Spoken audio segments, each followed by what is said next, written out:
वैसा पिरालो ख़बर सिलसिलो जारी आहे। ख़बर शेयर कंदासीं पिराले खां। पिरालो टाउन कमेटी जे चेयरमैन सैयद जुमन शाह, MNA सैयद जावेद अली शाह जीलानी ऐं सैयद बचल शाह पारां इलाइक़े में जारी कयल तरक़ियाती स्कीम मुक़ामी माण्हुनि तरफ़ां साराहियूं पई वञनि। तरक़ियाती मरहले में तहत अला बचायो, कोरकाणी बलोच, बिंडी कंदर, गुलाम हुसैन कंदर, फ्याज़ कॉलोनी, अक्सा कॉलोनी, मेमण महिला ऐं पीअर ब्लॉक समेत केतिरनि ई इलाइक़नि में पीअर ब्लॉक जे ॿियनि बुनियादी सहूलियतुनि बाबति स्कीमूं ॾिनियूं वयूं आहिनि।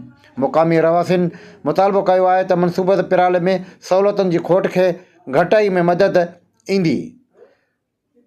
शहरी टाउन कमेटी चेयरमैन अमले जी ख़िदमतनि खे पिणु साराहियो वियो आहे, जंहिंजो चवणु आहे त अमलो रोज़ानो बुनियाद ते सफ़ाई सिखराई नेकाली ऐं ॿियनि इंतिज़ामिया ख़िदमतुनि में महिनत कमु करे रहिया आहिनि।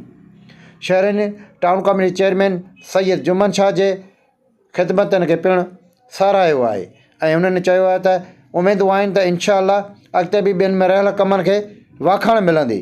पिरालो